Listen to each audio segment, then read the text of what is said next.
Hi, my name is Blake with Escape to Arkansas, and today I'm going to show you guys something really unique about Hot Springs. Hot Springs is a place, obviously, for the hot springs, right? And one of the things that we have here that people just overlook is you can fill your water. Like with natural hot springs, you just come downtown and it's there.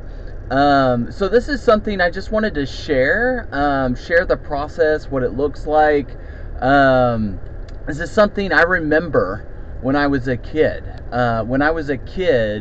My grandpa used to take me with like little jugs and go to the hot springs, and then he'd put it in the fridge, and then I would drink it, and I would think that it is like some sort of magical water. And there's a story behind that. People really think it might be a magical water. It might be the best water that's out there. We'll see.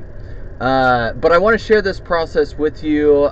Before I get to filming what that looks like, I'm going to give a little bit of history on this. Okay, so the story of the hot springs filling station really starts with the water itself. Long before people came here, bottles and gallon jugs, the thermal springs were the reason this place was protected in the first place. Congress set aside the area in 1832, and from the beginning, the water was meant to be used. In those early days, visitors often drank straight from whatever spring they could reach, because the thermal water was seen as a reliable source of drinking water. As hot springs grew and Bathhouse Road developed, which is right over here, access to the springs changed. It became harder. More buildings went up, people arrived, and it became harder for visitors to reach natural springs openings directly. That is when the dedicated water fountains started to matter. The Maurice Spring Historic Area shows that shift clearly. The National Park Service says it was an early attempt to protect drinking fountains and springs during the development of Bathhouse Row, and that dripping springs there became a convenient drinking fountain for many visitors. The stonework in that area was completed in 1903. Look at the history of this place, making it one of the earliest preserved public water spaces in the park. In the 19th century, drinking the water was not some set aside activity. It was part of the hot springs experience. It is.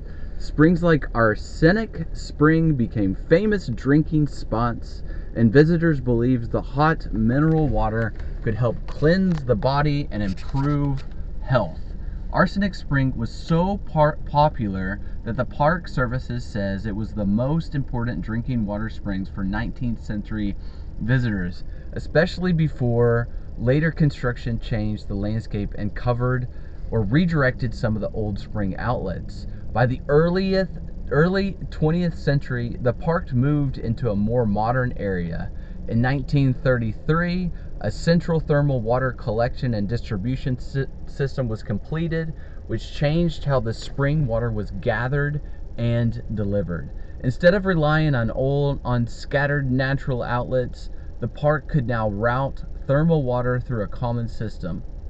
That is a big reason today's filling stations feel both historic and practical.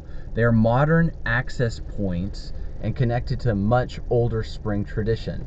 Some of the stations people use today reflect that later phase development.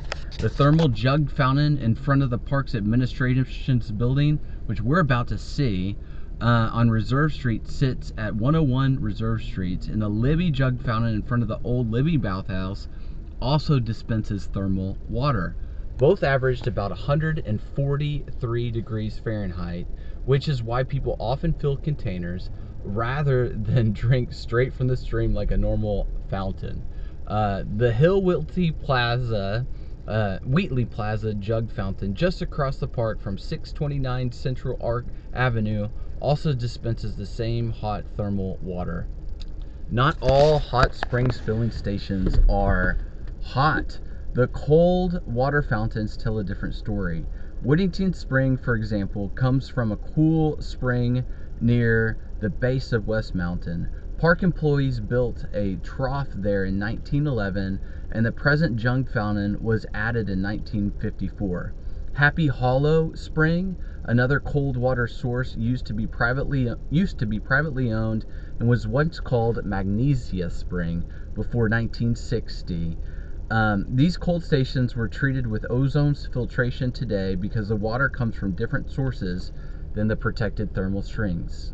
What makes the filling stations in hot springs special is that they are not just conveniences. They are living pieces of the city's identity. The park services still encourages people to drink and use the water, and thousands of visitors continue to fill bottles and jugs to take home. So when you see people lined up at the fountains today, you are watching a tradition that reaches all the way back to the earliest days of hot springs. Only now is it organized through fountains, jug stations, and preserved springs area instead of rough openings in the hillside. Let's go take a look.